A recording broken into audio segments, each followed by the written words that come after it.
We can do the same thing on the other side here, where if we look at -2, we can see what that equals. So if we look at -2, it also equals +2. The y is 2. Second number is 2. And look at -3. Gotta get it perfect. There you go. -3. You get an answer of +3. So there's definitely a pattern here that no matter if you plug in a positive or a negative, you end up with a positive number. The answers are all positive here. So that's a piecewise function that we've been practicing. Looks just like this. So I want you to compare it to B here, which looks a little bit different. It's called absolute value, where you have the two lines on either side. So let's make a new one. All right, close that up. And if you hit this, it will disappear. And let's make a new folder and call it B.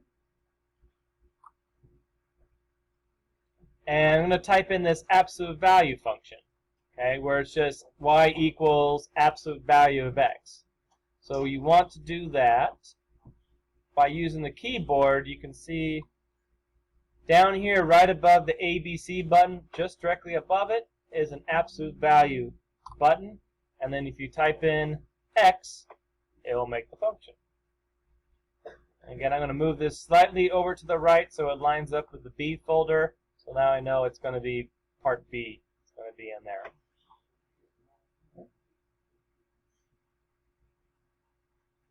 And you'll notice that these two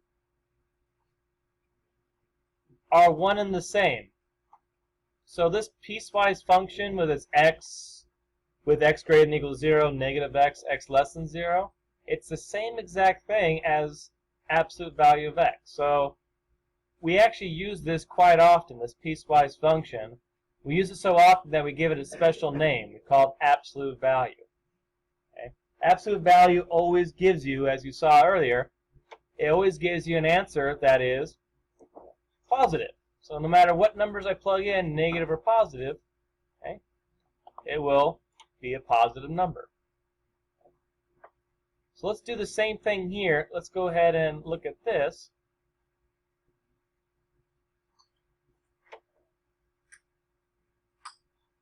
There we go.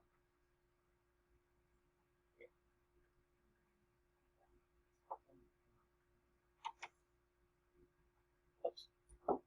So what I want you to do is you go ahead and the row that the absolute value is on, go ahead and click on it, and you're going to hit this little cog gear thing where it says Edit List. Okay. You click that, and then there's a little icon here that looks like a table and says Convert to Table. So go ahead and click that as well, and you're going to see a table pop up. And it looks very similar to the table that we're filling out right here. Okay.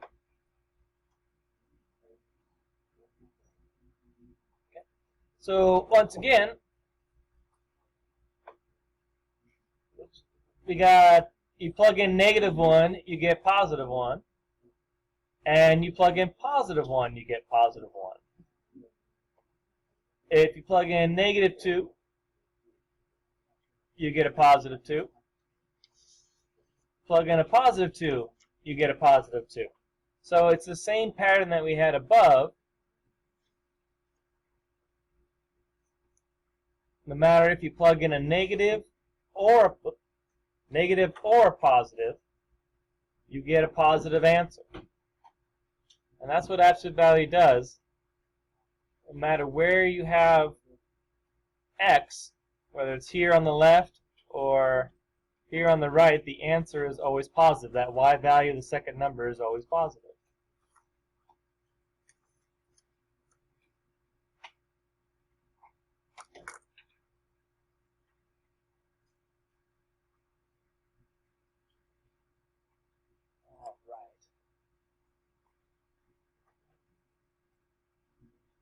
go ahead and write these both these graphs onto your paper right now. Let's do that. So on your paper, let's copy the graph that you have there. They're the same thing as we saw already, so they both just look like this, but that way we get it all filled out.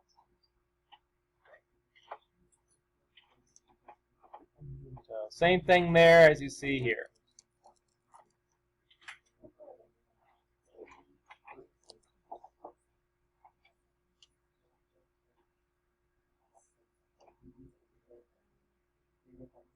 There we go.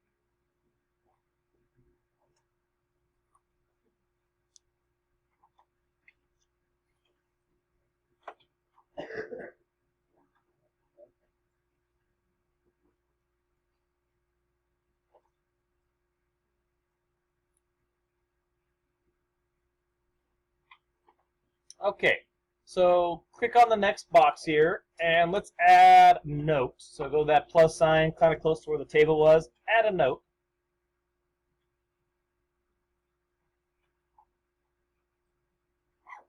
Okay. And you can actually type in anything. So instead of being the math stuff, you can just add some words. So type in domain. Type in domain. And click another one, add another note, and type in range. So we're answering C right now, part C. We're going to ask you, what is the domain, what is the range? So the domain is possible x values, right? And the range is possible y values. So we're going to look at the graph and see, well, what are the possible x values we can get, and what are the possible y values? And again, take your cursor and let's focus just on the first number only. That's the x. And look at all the possibilities it could be.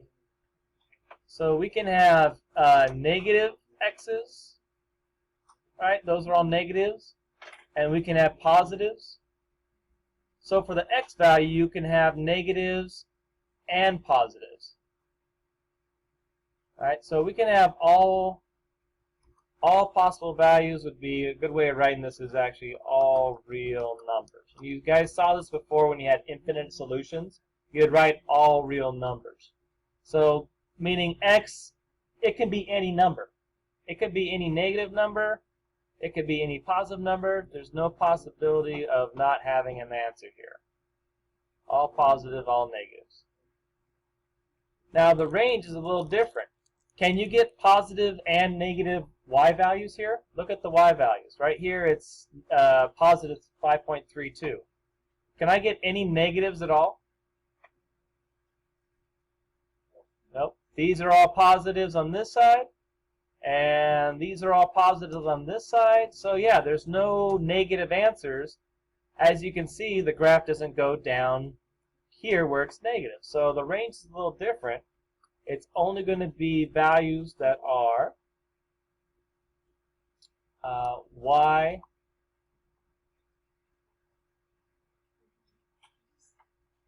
greater than, let's see if I can type that in. It won't let me. Greater than 0. Should be greater than equal to, no, I can't write that. That's fine. So we can only have range values that are above 0. You can see it doesn't go down. As soon as it gets down here, it's undefined. It can only be above 0. All my answers, the second number here and all of them, they're all bigger than 0. So that's what the domain and range means. Okay.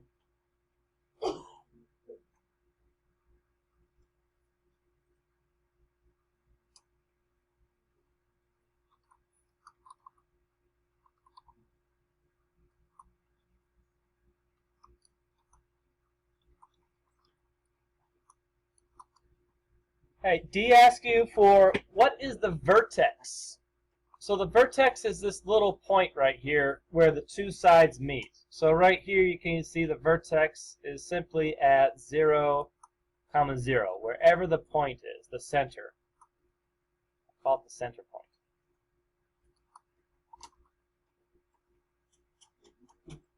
0, 0.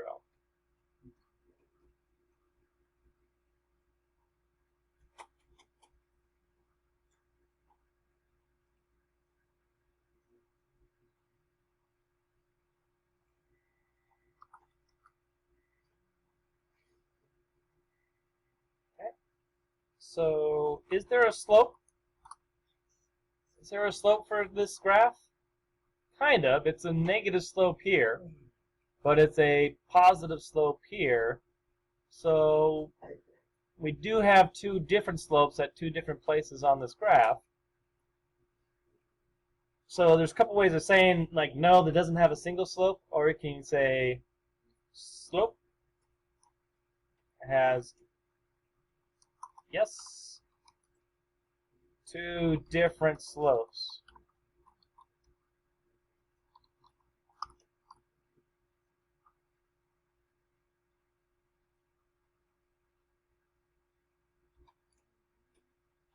-1 and +1. So it's -1 going this direction, going down, down 1, right 1, down 1, right 1. But it's positive going this direction, up 1, right 1. So kind of has slopes just depending on what side of the graph you're on. Okay. So if you go ahead and write these answers down,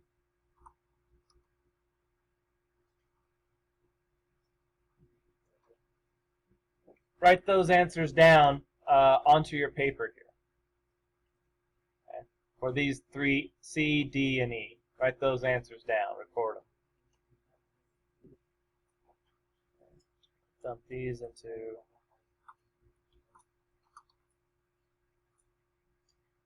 here. Hide them.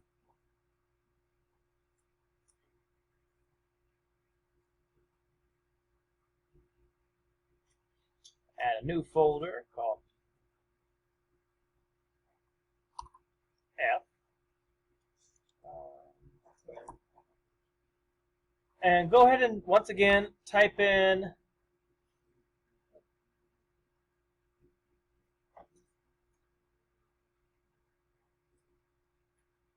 F. Once again, go ahead and type in y equals absolute value of x.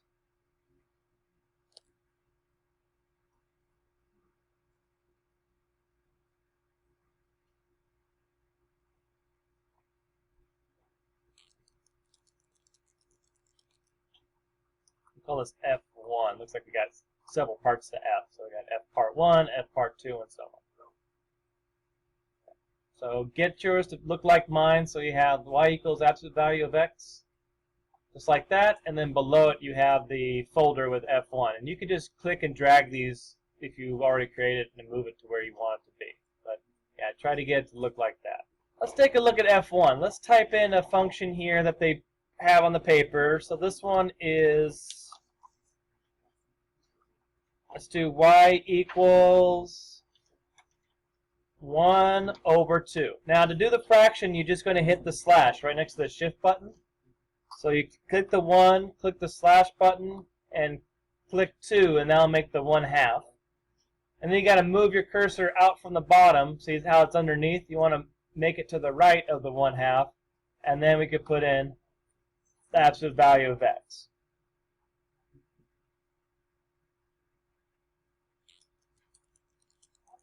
Oh, where'd it go?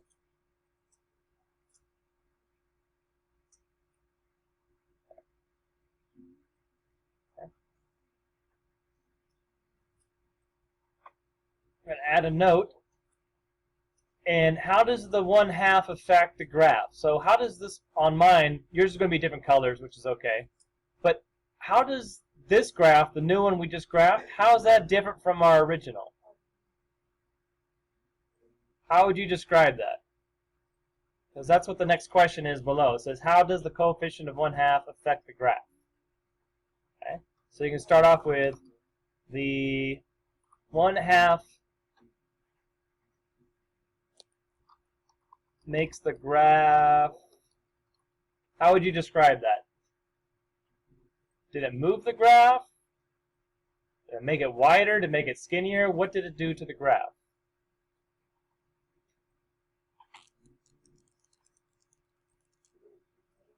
So what's a good adjective here to use? On my green line, how is it different from the blue line? Okay, so back up here, so what does the 1/2 do to the graph? Does it make it wider, skinnier? What does it do? Okay. Makes it wider.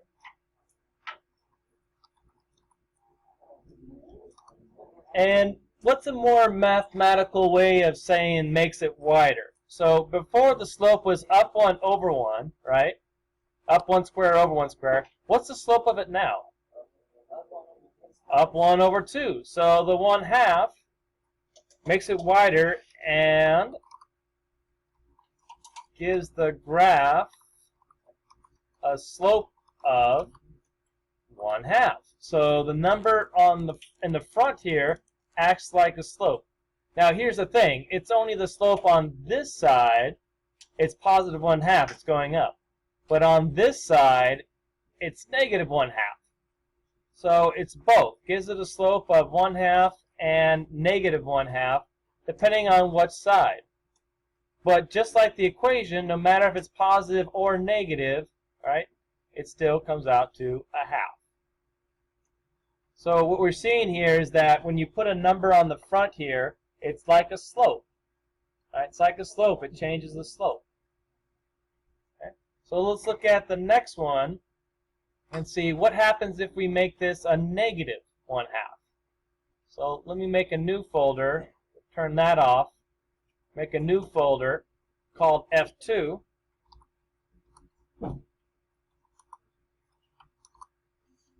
Right? And I'm going to put in y equals negative. What do you think will happen to the graph when I put in a negative?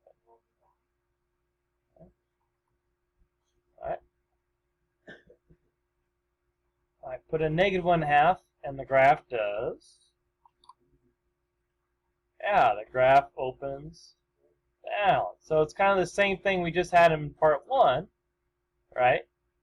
Just instead of opening up, it's now opening down. But it still has a slope of 1/2, right? It's down 1 over 2. Down 1 over 2. So I can add a note here and say, well, how's a negative 1/2 affect the graph? Okay. So the negative 1/2 makes the graph open down and have a slope of 1/2. So the negative, bless you.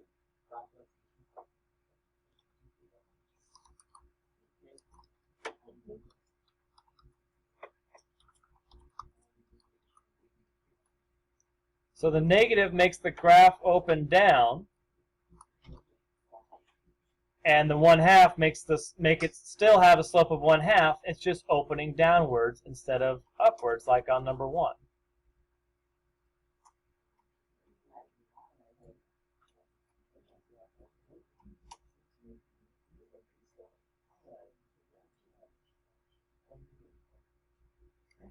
And I'm going to put those two, remember, slide them over so they're inside the F2 folder. So you see those vertical lines lining up. So when you hit the F2,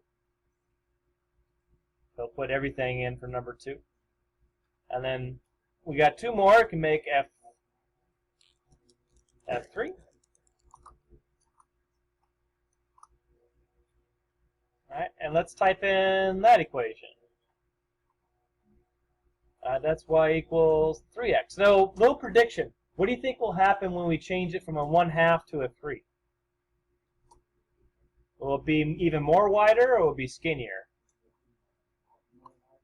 Right, so let's plug it in and see what happens. So y equals 3x. What happened to the graph? The graph is now skinnier. How come the graph is skinnier? Right?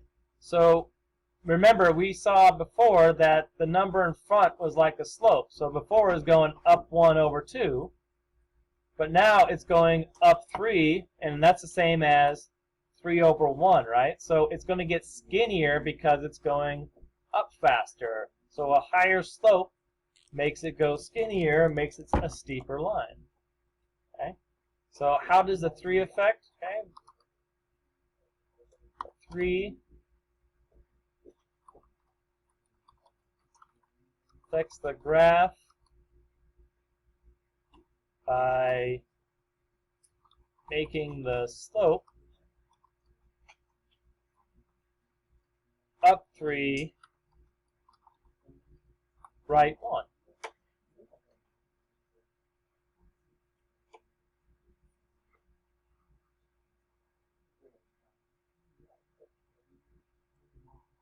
Okay. You could also say the graph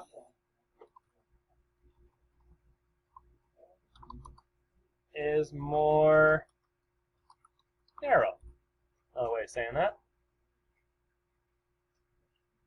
So let's look at that last one. And what happens, you think, if we put in a negative in front? What happened last time when we put a negative in on F2? What happened when we did a negative here? Right? The negative makes the graph open down. So if we put a negative in again for F4, right, we would probably expect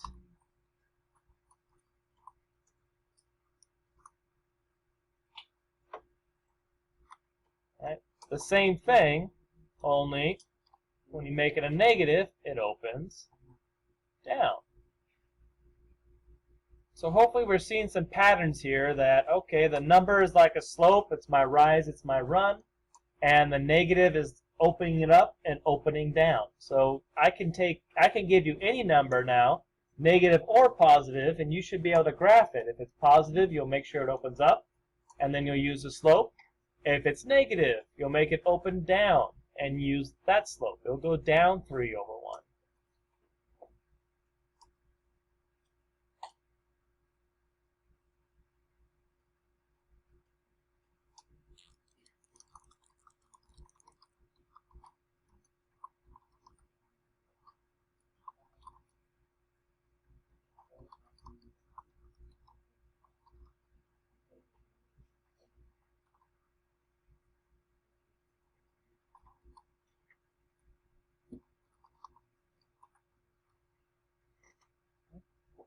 So it's like the same but different. It's all about finding these patterns as you go along. And you're seeing patterns. Every time I have a negative in front, like on number 2 and 4, both of those open down because they had a negative in front.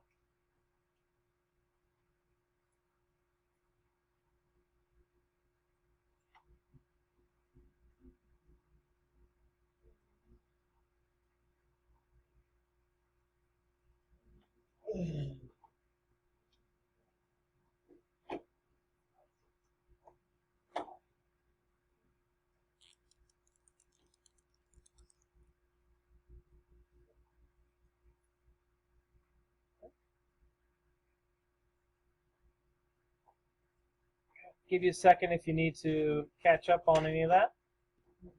Let's graph a few of these, but without using the computer. So now we know what the signs do.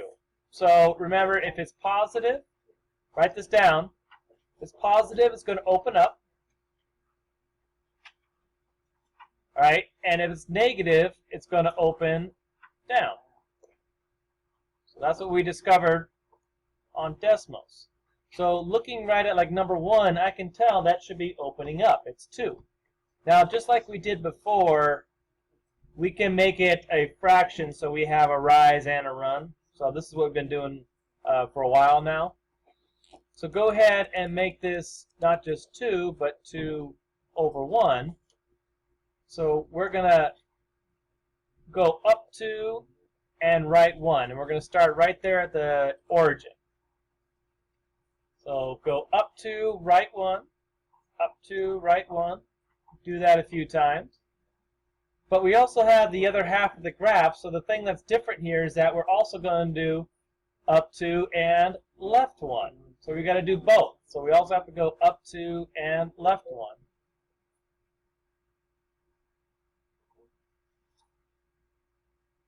And we can use, if you have a straight edge handy, you can use that, and that will give you your graph. Okay?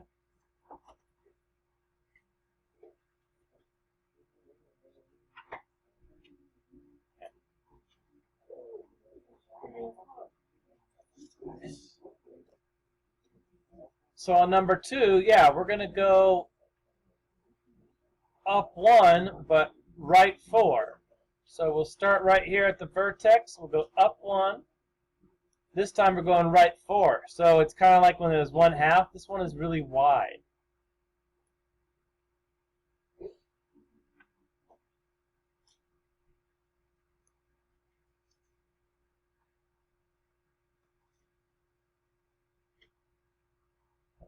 So you can see when it was a bigger number like 2, it gets skinnier.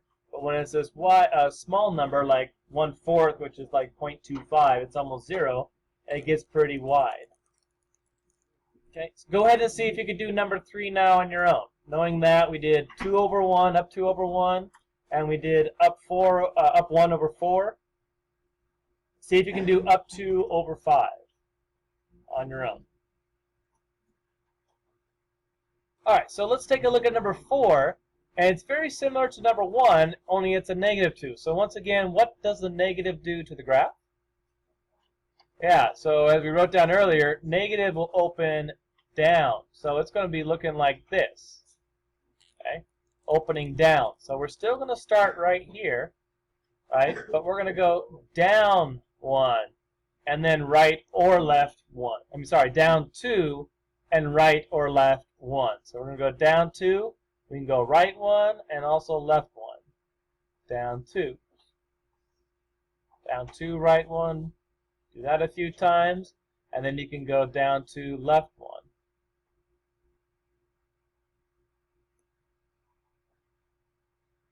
So it looks just like the one above it, but it's opening down, because the only thing that we changed from number 1 to number 4 is we changed it from a +2 to a -2. They look very similar, just one is opening down.